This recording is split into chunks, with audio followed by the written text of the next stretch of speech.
Welcome everyone to episode 20 with Ayid in the West. We have our guest with us, magician Shlomo Levinger.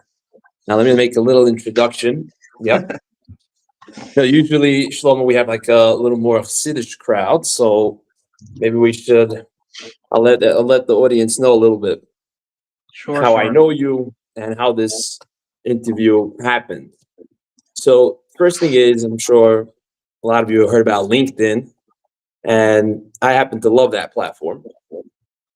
And I believe I remember when Shlomo like was just getting started with LinkedIn, unless you were there for a while, but I still remember when it was like just like getting 3, 4 likes. Nobody was like, no very little engagement. And I was like, what's going on? This guy's doing good stuff, very exciting stuff on LinkedIn. And it was like a good boost to Yeah, start my day with it always popped up on top because LinkedIn knows what you like. appreciate And that. I was Yeah, always liking it and commenting, and then slowly it picked up. I'm like, all right, everybody got it. They got it.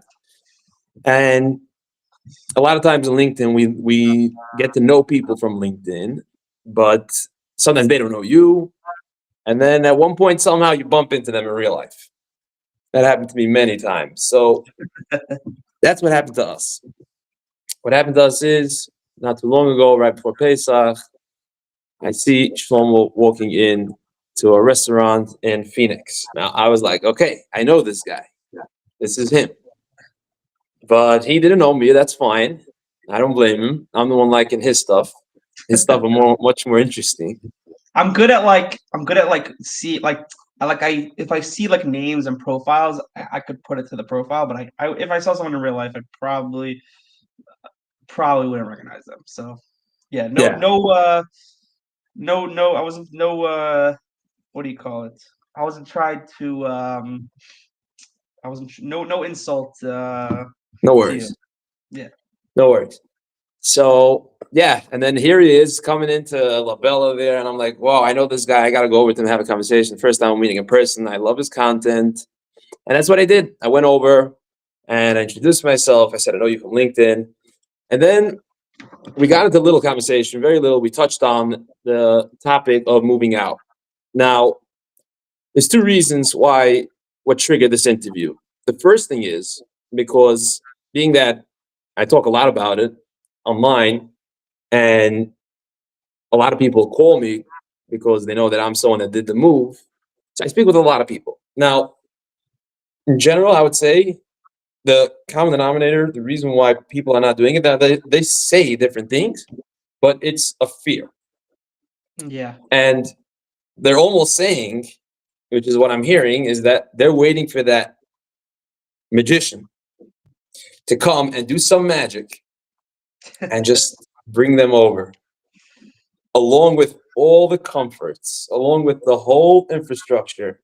Literally, like just with a tractor, take the whole like ground with you and replant it. And it's not Right. going to happen. Right. So they're waiting for like magic to happen. And it's funny because I use that word a lot with them. I tell them there's no magic. You got to go and make it happen. So Yeah. in walks the magician. Number one. Number two, we By the way, started talking. don't mind my seasonal allergies. Another reason to move out. It's New York is the allergies are this year specifically. I don't know what it is. Absolutely killer. It's not great. So if you have allergies, you know exactly what I'm talking about. But yeah, continue. Sorry, I didn't want to distract everybody. No, no, it's funny because we had a live yesterday, and then when that person was from New York and said the same exact thing. It's crazy. It's absolutely crazy. So, and then we started talking about the topic of moving out, and then Shlomo mentioned, I really don't see any reason why people are not doing this. I know you mentioned that for your business, it doesn't work, but for people that Yeah. could do it, there's really no reason. So when I saw that, I got very excited because you sound very passionate about it. Now, I meet two types of people. There's either people that understand it and they're passionate about it, and there's people that just don't get it. Think I'm crazy. They think Right. anybody thinks to move out is crazy. So when I meet a passionate person, especially someone that can do magic, I got excited. I said, something, let's have a conversation about it. Yep. So, just go through the few questions that I ask everybody. But before we jump in, is there anything that you wanted to say about this topic before we get started? Yeah, I think just going off of what you're saying, um, I think that moving out of town is something that um, I don't see anything. I don't see any reason for someone. I mean, I understand why people don't want to do it, and we could touch on some of that stuff in a few minutes. But yeah, I think it's a great concept, and I think more people should be doing it. So, I know it could sound like an excuse, like, oh, he's a big talker, like, he talks a big game, he's telling everybody else to do it, but then he can't do it himself. That's a fair point. It's a fair point. But it happens to be that um, I think Baruch Hashem, a lot of my business. It's a shame because if not for my business, I would be moving out of town in a heartbeat. But yeah, I mean, all my businesses here and all my clients, obviously the tri-state area is definitely the most popular from area in the world. So it's definitely, it would be tough to travel if I was living out of town all the time. I'd have to be in New York probably most of the week anyway. So, it just makes sense for me to live here at the moment. But yeah, I just think that if not for that reason, I think I'd be out of here. Yeah. Right. Right. So the first thing is let's start. I like the way you started. That you would love the idea of moving out of town. Now I hear that from people, and there's a click because that's who I was. So Right. what's that thing that you would say is that you would love the idea of moving out of town? There's obviously my list of moving out of town. So what would you say that is? Like the negative things, I The think. positive Oh, the positive. Oh, I think so. Okay, I was just gonna go the other way. The reasons why. positive. There's obviously a little birdie inside you that's saying it's a good thing to do. So what would Yeah, you I say? think What why? for so many reasons. I think number one, I think just in general, I think there's so many ways you can go with this. There's cost, obviously, is a huge one. A, it's so much. It's infinitely cheaper to live out of town. Even just housing costs and taxes and just so many things that um, forget putting aside even like living out of town. You obviously don't have as many opportunities to spend big money in terms of going out to eat or opportunities like that. Where here, like, you don't necessarily need to do it. You're just kind of doing it because it's easy. So you're just saying, okay, like, every day I'm going to go buy lunch for $25. You don't need to do that, but it's excessive, it's accessible, and it's easy to do. So people just resort to doing that. So like cost wise, obviously, it's pretty straightforward. I mean, living out of town is infinitely cheaper. So some people that are living, let's say in New York, they feel like, okay, in order to be comfortable, I have to be making $500,000 a year. Um, you know, to be comfortable living out of town, you got to be making, you could be making half of that, literally half of that, and be more than comfortable. So, um, I know tuition's expensive here, and if you're out of town, you're not paying as much tuition, and just life in general is a cheaper lifestyle. That's number one. And I promise, like I can't promise, I've never done it, but I'm pretty sure the lifestyle, like the quality of life is not worse than living in New York. You're not going to be you're not I guarantee you're not going to be less happy living out of town. Like, you're not the things that are making you think the things here that are making you happy are not they're not actually making you happy. So I think, and going off of that, I think that leads into family. I think being out of town, it's a much more probably community based environment generally. So you're closer to the people in your shul, you're closer to the people in your community, and pretty much everyone has to do everything together because there's those are the only people that you're seeing on a daily basis. You're going to shul, you're seeing the same 20, 30, 40 people. So you definitely there is a sense of, now listen, if you go somewhere and you don't like the people, you are stuck with them. I can't make that up, but you'll figure it out, and you can either go somewhere else or you'll figure out what to do. But no one's saying you're stuck there. I think people feel like, like if I'm moving out of town, I'm going to prison. Like you're Right. not going to jail. Like, you can do whatever you want. If it doesn't work out for you and your family, then you can figure you can come back. No one's stopping you. Um, I just think it's definitely to give it a shot is definitely worth it, because I feel like some people even would appreciate that small town kind of community feel where, maybe you are doing a Shabbos Suda with everybody, once in a while, and like maybe you are doing maybe your kids, there's only 10 kids in their class, but guess what? Like maybe they'll get more personal attention from the Rebbe or from their teacher. So there's so many factors there that could help that. I think there's different opportunities for out of town communities also. Like there's different sizes, there's different shapes. I think I know where you are is definitely probably on the smaller side, but where anybody who's you can go out of town, you can go to, let's say, I don't know, Dallas, Texas. It's a massive Jewish community. It's still considered out of town. And it's not the same feel as if there's 50 families. There's 1,000 families, so 5,000 families. So every community is different. Wow. No, really unbelievable. You really nailed it. You nailed it. These are the topics that we go through And I of think those are the the two big ones. I think cost and family. I course. think those are the two big ones. And then there's so many other positives. Like I don't know, just um, just like even like stupid things like traffic. I don't know, just like congestion. Like obviously, don't get me wrong, and I will say this, and I'll be very, very, very, very straight up with this. Um, I love New York. I love New York City. There's no other city in the world besides Jerusalem that's like New York. I mean, they're not the same at all. They're completely different. But I think New York City is one of the greatest cities in the world, and you can't get this city anywhere else. It just doesn't Right. exist. There's a certain charm to New York.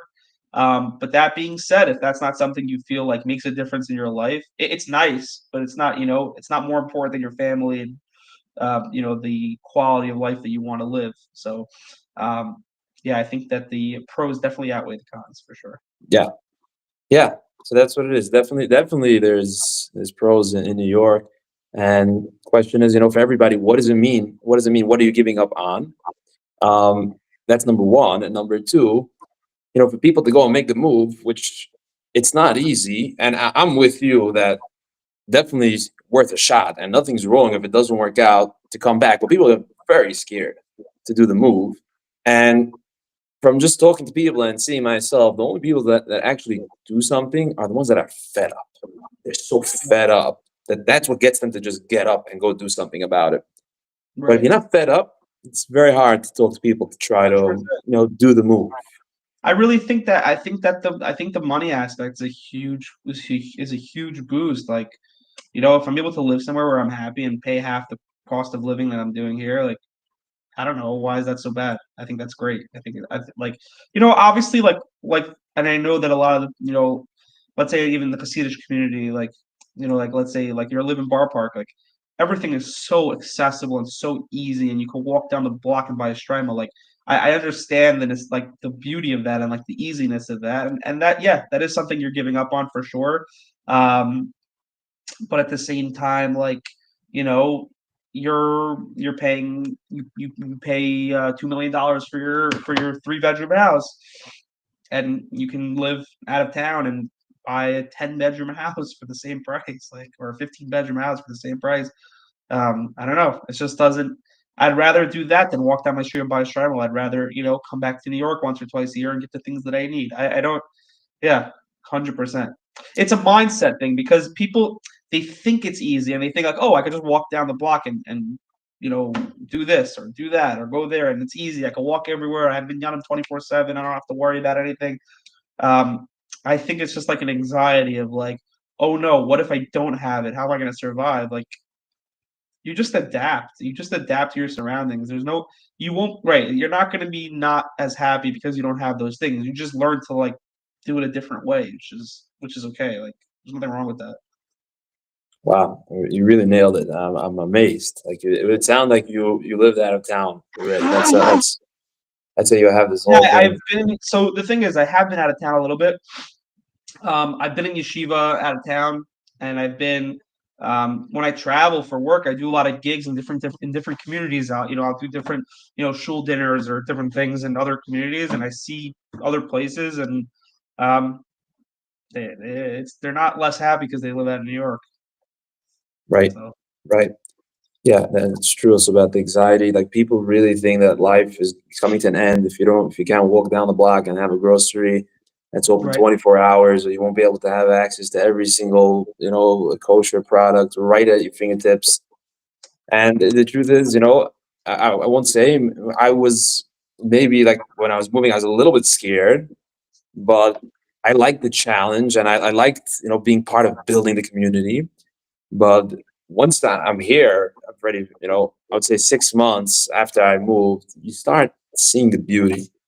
And there's something like a pureness about just not having every single thing, and you just have the basic things. And when you need it, yes, you get it delivered from New York, or you're going in for a house or something. You make sure to buy whatever you need, and you bring it along with you. There's a certain pureness, and it makes actually that's part of what makes like the life a little bit more like calm, because it's like there's not so Yeah. much options, there's not so many things. And I'll go further, even the minyanim. Like I know that many people tell me that, like I have a minion whenever I want down the block, and over here we have just one minion 7 a.m. And honestly, in the beginning, it was like, oh my gosh, just one minion 7 a.m. But right now, it it like my day is so much like more structured, and there's no choice. Yes, this is my schedule. You make sure to be there. You get a head start to the day. It forced me to learn how to do that, to Yeah. be on top of the day. Yeah.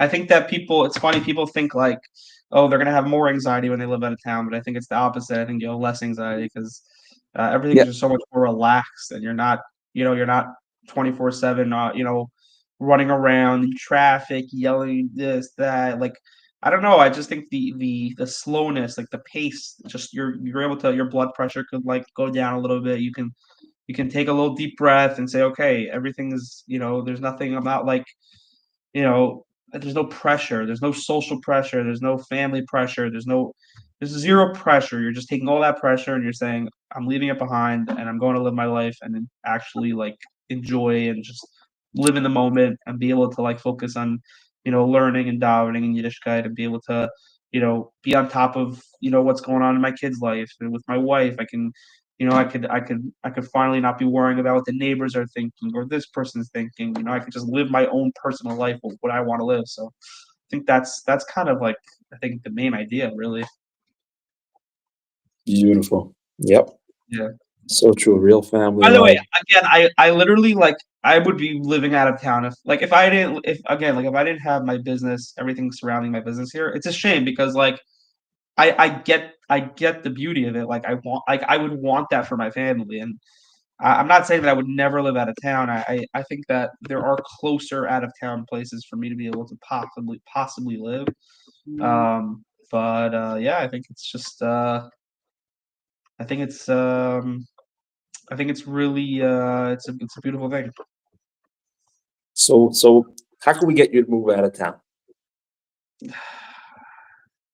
If I It's a tough call. I mean, if I had a job that was, I mean, thank God, like my business is doing great. So, Baruch Hashem, like, I can't Yeah, I see complain. you traveling around the whole world, anyways.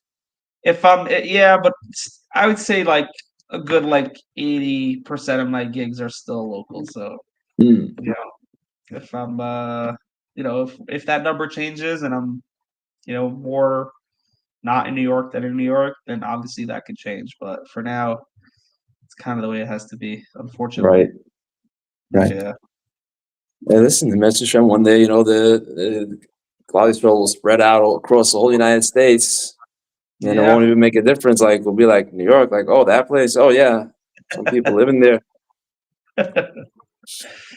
Yeah, but I think it's worth it for someone to give it a shot. I think that really like people should like. It's easy to say and harder to do, and I think that I know that for sure. I don't know. I would say it's probably even harder in the Hasidic community. Yeah, Uh, I would say now there's more of a push for it. I think like every exit in New Jersey is another community. I know. I mean that's still technically local and in town.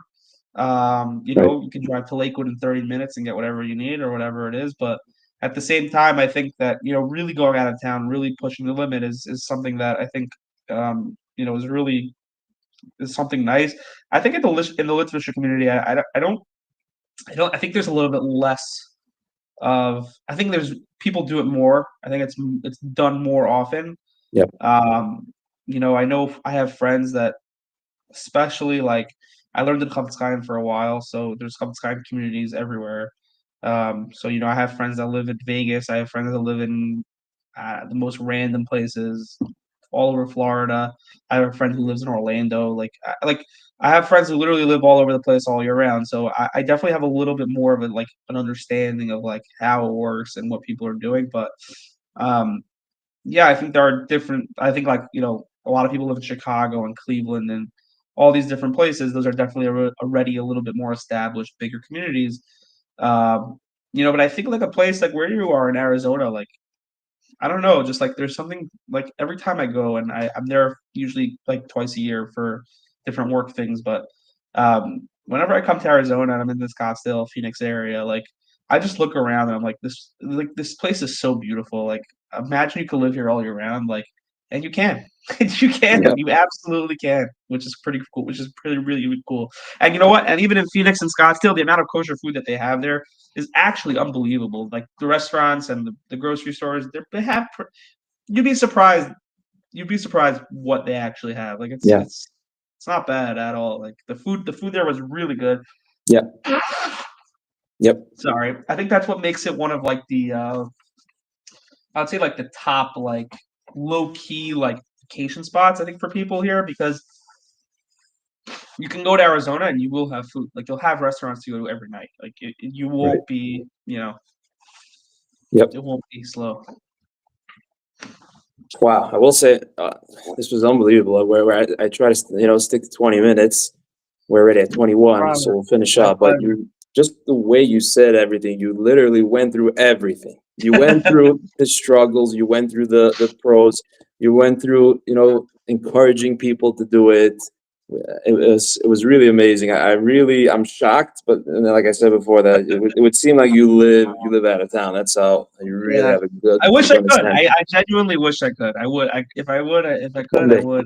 I hope so. Um, One day. and yeah, and I think also one more point. I think it's cool for people to I travel a lot, so I see places, but I think it's cool for people to be able to see other places. I think people would be surprised in how much they actually like other parts of the country, and I think it's a change of scenery, and I think it's a positive change of scenery. I think people would be surprised at how beautiful some places are and how even though things are, let's say, spread out or whatever, but people are nice everywhere and people are accepting. And I think there's a certain stigma that oh, if I leave Bar Park or if I leave Williamsburg, I'm gonna be people are I don't know, the Goyim are gonna they're gonna be they're gonna hate us and they're gonna go here or whatever. And maybe some people do, but I think majority of the time, if you go out of town, people are nice people. They don't really care as long as you're not making any trouble or anything. I don't think that's an issue. So. Yep. No, honestly, I could say my experience. Just I feel more respected, and I feel like they're like, Oh yeah, it's worse here for sure. It's for sure worse here, 100%. yeah. Yeah, But I get what you're saying. There is a fear that it yeah. might be worse. There is that fear out there. Yep. Anyway, Last thing before yeah. we go, is there any type of magic that could help a person just move out of town, or you just have to make it happen? I think just do it. Just commit to doing it. Just do it. I think don't think about it too much. Don't overthink it. And again, you're not making a life decision that you can't go back on. I think that's important. If you're really scared, give it a shot. What's the worst thing that's gonna happen? You'll go back. Okay. You'll go back and you had a cool experience. You'll have some stories. Yeah. That's the end. That's the worst. Beautiful. So guys, whoever's listening, you heard it from the magician himself. There is no magic. If you're waiting one day for that magic to happen, it's not gonna happen. Trust me. Waiting for Mashiach. What was that? They're waiting for Mashiach. Right, right, right. But yeah, to make it happen, you just gotta make it happen. And like Shlomo says, just give it a try. Nothing's gonna happen. You're not signing any contracts. There's no return if it doesn't work out. Go check it out first. Just for a little bit for a vacation or something, and see for yourself. You could always rent to start. You could always rent, and then if you want to buy, you can buy. You're not buying a house right away. You can go try it Exactly. out. No, there's no harm in that. Yeah, go for a vacation. Go for a week. Go for a Shabbos. See what it's about. No harm Yep. in that. Exactly. And we're going to finish up now. Shlomo, thank you so much for giving the time. Appreciate it. My It was a pleasure. pleasure. and looking forward to doing some other good stuff together. Absolutely. Thank you so much. You got it. All right. Thank